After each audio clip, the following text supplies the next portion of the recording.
क्या उत्तर प्रदेश के मंत्रालयों में भयानक भ्रष्टाचार चल रहा है? भारतीय जनता पार्टी की जो मौजूदा सरकार है उसके प्राविधिक शिक्षा विभाग में 3000 क्वालिफाइड टीचर्स के अवसरों की सौदेबाजी हुई है और सरकारी पैसा जो हमारी मेहनत की कमाई का टैक्स है उसकी लूट हो रही है। क्या उत्तर प्रदेश की भारतीय जनता पार्टी की सरकार जो ये दावा करके आई थी कि वो पार्टी विद डिफरेंस का काम करेंगे, वो पार्टी भ्रष्टाचार के गंभीर आरोपों में घिर चुकी है?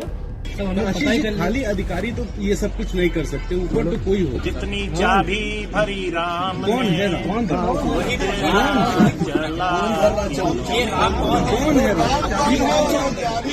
जय श्री राम। या उत्तर प्रदेश में भारतीय जनता पार्टी जो अकेले इतनी ताकतवर है कि उसे किसी सहयोगी दल के गठबंधन की जरूरत नहीं हो, इसके चलते अंदरूनी कलह के बीच क्या वो अपने सहयोगी दलों को भीतर भीतर किनारे लगाने की साजिश रच रही है? लेकिन मैं एसटीएफ को भी बता देना चाहता हूं, तुम्हारा नाम स्पेशल टास्क फोर्स है ना, तो मेरा नाम आशीष पटेल है।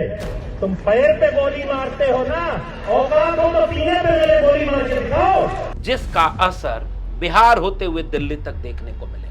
आज की वीडियो में थोड़ा विस्तार से इसका विश्लेषण करेंगे। आप देख रहे हैं डॉक्टर लक्ष्मण यादव का विश्लेषण। उत्तर प्रदेश की राजनीति देश का सबसे बड़ा सूबा, यहां कोई भी घटना, कोई भी राजनीति सामान्य नहीं होती, वह बहुत गहरे अर्थों में उत्तर प्रदेश ही नहीं देश की राजनीति पर अपना असर रखती है। वहां भारतीय जनता पार्टी की सरकार है। मुख्यमंत्री योगी आदित्यनाथ को लेकर के आम चुनाव 2024 से लगातार कुछ कुछ अंदरूनी कलह, अंदरूनी दाव पेच की शिकायत, बातचीत आती रही है। ऐसे में उत्तर प्रदेश में एक बार फिर से भीतर भीतर घमासान का दृश्य अब सार्वजनिक हो चुका है और उसका जरिया बने हैं उत्तर प्रदेश सरकार में मंत्री, भारतीय जनता पार्टी के सहयोगी दल, अपना दल, सोनेलाल पटेल के बड़े नेता और केंद्रीय मंत्री अनुप्रिया पटेल के पति आशीष पटेल, और वो बुरी तरह घिर चुके हैं। उनके ऊपर जो मंत्रालय है प्राविधिक शिक्षा विभाग, उस प्राविधिक शिक्षा विभाग के मंत्रालय ने जो आरोप लगाए हैं, पहले वो आरोप शुरू हुआ भारतीय जनता पार्टी के विधायक देवेंद्र सिंह लोधी, जिन्होंने मुख्यमंत्री योगी आदित्यनाथ को पत्र लिख करके कहा कि राजकीय कॉलेजों और विभागाध्यक्षों की गलत प्रोन्नति की प्रक्रिया की जा रही है। आपको पता होना चाहिए कि प्राविधिक शिक्षा विभाग जो उत्तर प्रदेश का है उसके अंतर्गत 3 विश्वविद्यालय आते हैं और 14 राजकीय इंजीनियरिंग कॉलेज आते हैं। तो पहले बीजेपी के विधायक देवेंद्र सिंह लोधी ने ही कह दिया कि यहां पर भ्रष्टाचार हो रहा है। 4 महीने बाद 2 और बीजेपी के विधायकों पलटू राम और मीनाक्षी सिंह ने मुख्यमंत्री से शिकायत की कि विभागाध्यक्ष की सीधी भर्ती की पदों पर अयोग्य विभागीय और शिक्षकों की पदोन्नति की जा रही है और इसके में कोई अभी खाल का कदम नहीं उठाया गया उत्तर प्रदेश सरकार के द्वारा। दोनों विधायकों ने कहा कि हर साल 50 करोड़ रुपए की कमाई का अड्डा बन चुका है प्राविधिक शिक्षा विभाग, और यह वही प्राविधिक शिक्षा विभाग है जिसके मंत्री हैं आशीष पटेल, अनुप्रिया पटेल के पति हैं, अपना दल सोनेलाल पटेल की जो गठबंधन की सहयोगी दल है उसके ये बड़े नेता हैं, और उन लोगों ने ये सब काम किया।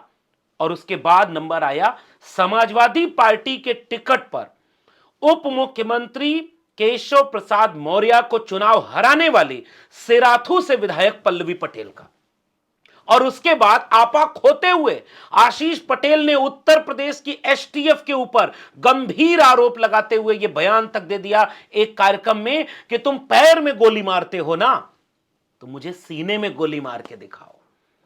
और मैं जान रहा हूं कि यह साजिश कौन कर रहा है और धीरे धीरे वो इशारा किस पर करते हैं, आगे अभी हम सिलसिलेवार उसको समझने की कोशिश करते हैं। पल्लवी पटेल ने जब पिछले दिनों इस पूरे मामले को उठाया, उसके बाद यह मामला गंभीर तूल पकड़ लेता है।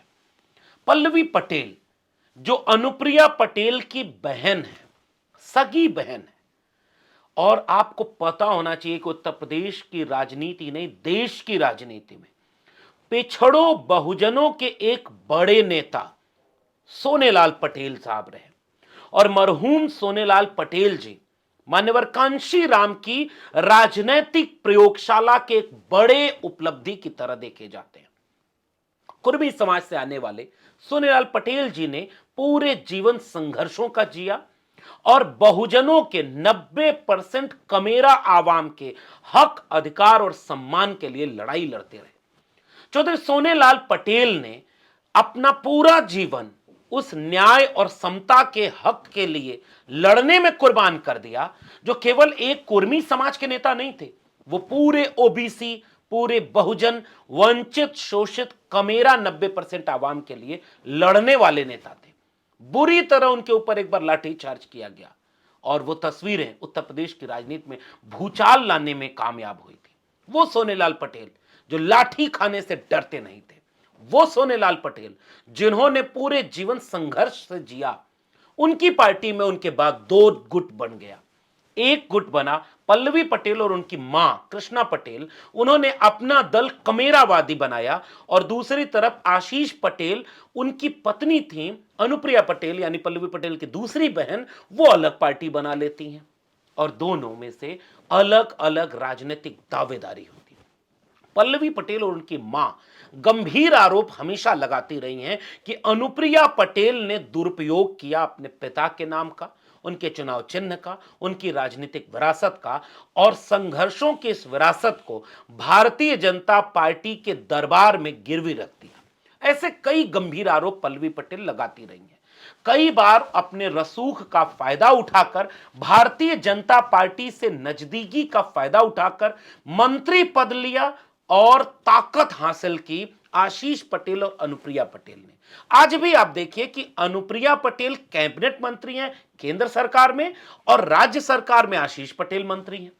और इस सब चीजों के सामने भारतीय जनता पार्टी से लोहा लेने का काम अखिलेश यादव के पीडीए की एक बड़ी नायिका बनकर के उभरी पल्लवी पटेल, जब समाजवादी पार्टी के टिकट पर वो केशव प्रसाद मौर्य, जो 5 साल डिप्टी सीएम रह चुके थे, उन्हें रातों से चुनाव हरा दिया। पिछले दिनों कुछ अनबन हुई, लेकिन बाद में पल्लवी पटेल ने एक बयान दे भी दिया है कि वो अखिलेश यादव के विपक्ष में ज्यादा खुश हैं। लेकिन उन पल्लवी पटेल ने जब कुछ दिनों का राजभवन, जब विधानसभा में सत्र बुलाया गया, तो वो धरने पर बैठ गई। कड़ाके की ठंड में पल्लवी पटेल ने आरोप लगाया कि प्राविधिक शिक्षा विभाग, जो आशीष पटेल मंत्री हैं, वो गंभीर भ्रष्टाचार का अड्डा बन चुका है। करोड़ों रुपए का लेन देन का आरोप लगाया गया। सरकार की तरफ से कई लोगों ने मान मनोबल की, पल्लवी पटेल धरने से उठती हैं और उसके बाद लगातार इस मामले को उठाती हैं। लगातार अंदर बोलने नहीं दिया गया तो वो सड़क पर धरने पर बैठ गई, राज्यपाल से मिलकर दोषियों की जांच की। उसके जवाब में मंत्री आशीष पटेल ने कहा कि उत्तर प्रदेश के सबसे ईमानदार आईएएस अधिकारी और तत्कालीन प्रमुख सचिव प्राविधिक शिक्षा एम देवराज की अध्यक्षता में यह पदोन्नति हुई है और यह मीडिया ट्रायल जो हो रहा है वो चरित्र हनन किया जा रहा है मेरा राजनीति को खत्म करने के लिए। और फिर उन्होंने कहा कि उत्तर प्रदेश के सूचना निदेशक शिशिर सिंह वो इस पूरे मामले के पीछे हैं, जो झूठ, फरेब और मीडिया ट्रायल का यह खेल आगे बढ़ा रहे हैं और उनको बंद करना चाहिए। और उन्होंने कहा कि मैंने पहले भी कहा है, मुख्यमंत्री जांच करा ले, अगर कोई गड़बड़ हो तो वो पूरी बात सामने आ जाएगी। उसके बाद उन्होंने कहा कि पर्दे के पीछे से सामाजिक न्याय की आवाज को कुचलने का खेल खेला जा रहा है और वो लोग जो अपना दल कमेरावादी है उसके सारे मामलों को आगे डाइवर्ट करने के लिए सारे काम कर रहे हैं। और उन्होंने एक ट्विटर पर अपने हैंडल पर शेयर किया एक लेटर, जिसमें बताया कि 30 मई 2024 को हुई डीपीसी की बैठक के दौरान 177 कार्मिक विभागाध्यक्ष के पद पर प्रोन्नत किए गए थे। इस लेटर में उनकी जाति का भी जिक्र था, जिसमें सामान्य जाति के 39 यानी 39, पिछड़े वर्ग के 78, अनुसूचित जाति के 58 और अनुसूचित जनजाति के 2 कर्मियों को प्रमोशन दिया गया। और इस लेटर के जरिए उन्होंने कहा कि ये 3 यूनिवर्सिटी और 14 इंजीनियरिंग कॉलेजों के कुलपति के आंकड़े हैं। उनका दावा यह है कि वो सामाजिक न्याय कर रहे हैं, जिसके चलते भारतीय जनता पार्टी में एक लॉबी जो मुख्यमंत्री की बड़ी करीबी है, वो किसी के इशारे पर उस सामाजिक न्याय की हत्या कर रही है, वो उसके खिलाफ काम कर रहे हैं। इसलिए साजिश के तहत कभी बीजेपी के विधायकों को तो कभी पल्लवी पटेल को आगे कर दिया जाता है ताकि वो पीछे से इनकी राजनीतिक हत्या करें। लेकिन कमाल का बात यह है कि इसमें एसटीएफ का जिक्र कैसे आया, स्पेशल टास्क फोर्स। चाहे संजय सिंह हो, चाहे विपक्ष के कई नेता, और एक बार तो अखिलेश यादव जी ने यह बात साफ कह दी थी कि स्पेशल टास्क फोर्स का नाम, संजय सिंह कहते हैं स्पेशल ठाकुर फोर्स, सारे एक जाति के लोग भरे हुए, अधिकांश 90% के आसपास। और उन्होंने भी कहा कि समाज में तो आपके लोग कहते हैं कि आप एक जाति के लोगों को ज्यादा वर्चस्व देते हैं। ऐसे में क्या ये एक सवाल कि एसटीएफ के लोग तुम पैर में गोली मारते हो, आओ सीने में गोली मारो। अमिताभ यश एसटीएफ के हेड हैं। अब ये लिंक एसटीएफ से कैसे जुड़ गया और इसके पीछे की पूरी राजनीति क्या है, अभी इस पर से पर्दा उठना बाकी है। मीडिया से बातचीत करते समय जब अनुप्रिया पटेल और आशीष पटेल दोनों मुखातिब हुए, तो जब मीडिया ने पूछा कि इसके पीछे खेल में कौन है असली कौन है, तो वो एक गीत की एक लाइन पढ़ते हैं। आशीष पटेल कहते हैं जितनी चाबी भरी राम ने, और फिर तुरंत पत्रकार पूछते हैं कि राम कौन है, तो वो समझ रहे हैं कि आप तो सब जगह बैठते हो, आपको सब पता है। जय श्री राम। ये पूरा खेल उत्तर प्रदेश की राजनीति में उजागर कर रहा है कि आज उत्तर प्रदेश में क्या होने वाला है। पल्लवी पटेल ने मौका देखते हुए अपना पक्ष जब रखा तो उन्होंने यहां तक कह दिया कि ये वही लोग हैं जो आज पिछड़ों के हिमायती बन रहे हैं।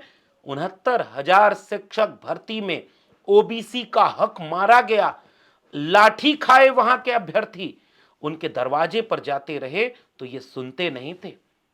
इन्होंने बड़ी बड़ी बातों का दावा किया था कि न्याय न दिलवा पाया तो सब कुर्सी छोड़ दूंगा। पत्रकारों ने भी जब पूछा कि मंत्री पद छोड़ क्यों नहीं देते, उन्होंने कहा कि जब सूचना विभाग, उसकी जिम्मेदारी होती है कि उसके किसी मंत्री पर अगर आरोप लगे तो वो अपनी सफाई दे। मेरे मामले में सूचना विभाग कोई सफाई नहीं दे रहा। उनका इशारा यह था कि मुख्यमंत्री कहीं इसमें तो शामिल नहीं। किसी सरकार में कोई मंत्री गलत काम नहीं किए, या तो गलत किया है या गलत नहीं किया है, तो स्पष्टीकरण देने की जिम्मेदारी किसकी होती है? राज्य के सूचना विभाग स्पष्टीकरण क्यों नहीं जारी कर रहा है? क्योंकि मिस्टर शिशिर सिंह चाहते हैं कि वो और मंत्रियों का मान मर्दन करके उन्हें आनंद आता है, पर मैं मान मर्दन से दबने वाला नहीं। तो लोगों ने कहा कि आप इस्तीफा क्यों नहीं दे देते? उन्होंने कहा कि इस्तीफा तो कायर देते हैं, उनका बस है तो निकाल दें। नहीं, इस्तीफे का विकल्प भी तो। इस्तीफा डरपोक देते हैं, बर्खास्त करिए। इसका मतलब ये कि अनुप्रिया पटेल और पल्लवी पटेल के बीच का संघर्ष अब किस दिशा में जा रहा है, पूरे देश की राजनीति को आप कायदे से समझिए। अनुप्रिया पटेल और आशीष पटेल दोनों मंत्री हैं, एक राज्य में एक केंद्र में। लेकिन आपने गौर किया कि वो केंद्र में मंत्री होने और भाजपा की सहयोगी दल की होने के बावजूद अनुप्रिया पटेल कभी 69,000 शिक्षक भर्ती की दोषी भारतीय जनता पार्टी को साबित करती हुई चिट्ठी लिख देती है, कभी चिट्ठी लिख देती है कि जाति जनगणना क्यों नहीं हो रही, कभी चिट्ठी लिख देती है कि ओबीसी को न्याय नहीं मिल रहा। यानी लगातार वो मुखर होती हैं। वो किसके इशारे पर मुखर थी? कहीं दिल्ली के इशारे पर अनुप्रिया पटेल ने यह खेल तो नहीं खेला था, जिसके चलते अब उत्तर प्रदेश की लॉबी उनके पति को घेरने के लिए दूसरा बिसात बिछा चुकी है। और इस मौके को देखते हुए पल्लवी पटेल ने हमलावर होकर के सवाल भी पूछ दिया कि भाई 69,000 शिक्षक भर्ती वालों को तो न्याय दिलवा नहीं पाए। उत्तर प्रदेश में आरक्षण घोटाला हुए जा रहा है, कहीं भी ओबीसी के न्याय नहीं मिलता दिख रहा है, जाति जनगणना तो हुई ही नहीं। ऐसे में आप पिछड़ों के हिमायती कैसे बनेंगे? आप देखेंगे कि अनुप्रिया पटेल और आशीष पटेल ने इशारा उत्तर प्रदेश के मुख्यमंत्री तक कर दिया है। दिल्ली के इशारे पर क्या यह हो रहा है, या पल्लवी पटेल किस तरीके से इस चीज को आगे बढ़ा रही है कि बीजेपी दलित पिछड़ा विरोधी है। ओम प्रकाश राजभर, संजय निषाद, दारा सिंह चौहान, क्या आपको कभी ये नाम अब सुनाई देते हैं? क्या संजय निषाद जिन मुद्दों को उठाते रहे वो ओबीसी को न्याय दिलवा पाए? ओम प्रकाश राजभर सबसे मुखर आवाज रहे, आजकल चुप रहते हैं। कभी सीएमओ उनका पैर छूता है तो कभी भाषण में कुछ कुछ बोल करके खबर में तो आ जाते हैं, लेकिन अब वो लड़ाई जो पिछड़ों की थी वो कहीं हाशिए पर पड़ी दिखाई दे रही है। संजय निषाद भीतर भीतर नाराज बताए जा रहे हैं, ओम प्रकाश राजभर भीतर भीतर नाराज बताए जा रहे हैं। मंत्रियों की हालत यह है कि वो कुछ चल नहीं पा रही, और दूसरी तरफ उसी उत्तर प्रदेश में अखिलेश यादव का पीडीए 2024 के आम चुनाव में भी सबक सिखा चुका है, और आज की तारीख में पिछड़ों दलितों को गोलबंद करके मुद्दों पर भारतीय जनता पार्टी के सामने सबसे बड़ी चुनौती बन चुका है।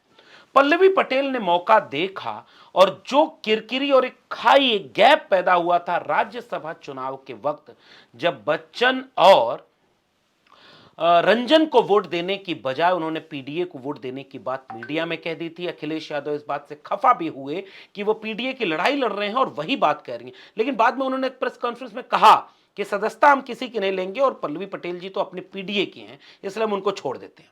और उसके बाद पल्लवी पटेल ने उस पीडीए के मुद्दे को उठा करके जिस तरह से अभी कहा कि मैं अखिलेश यादव के विपक्ष में बहुत खुश हूं, इससे लगता है कि कहीं 27 के लिए पूरे उत्तर प्रदेश में एक नई बिसात बिछ रही है, और अपने कुछ चुनिंदा अधिकारियों के साथ मुख्यमंत्री योगी आदित्यनाथ, चाहे वो एसटीएफ हो चाहे वो सूचना मंत्रालय, उनके साथ मिलकर उस राजनीति को व्यवस्थित रूप करना चाह रहे हैं, ताकि 27 की उनकी कुर्सी सुरक्षित रहे, ताकि दिल्ली तक का सफर आसान रहे। लेकिन भाजपा अगर अपने सहयोगी दलों को ही बचा न पाई, और अगर ये सहयोगी दल उनसे खफा होते हुए अलग चिटकते रहे, और दूसरी तरफ संविधान का विमर्श, सामाजिक न्याय की लड़ाई राजनीति का केंद्रीय मुद्दा बन चुकी हो, तो फिर आने वाले दिनों में यह दिलचस्प होगा कि किसका मंत्री पद जाएगा, किसकी पार्टी टूटेगी,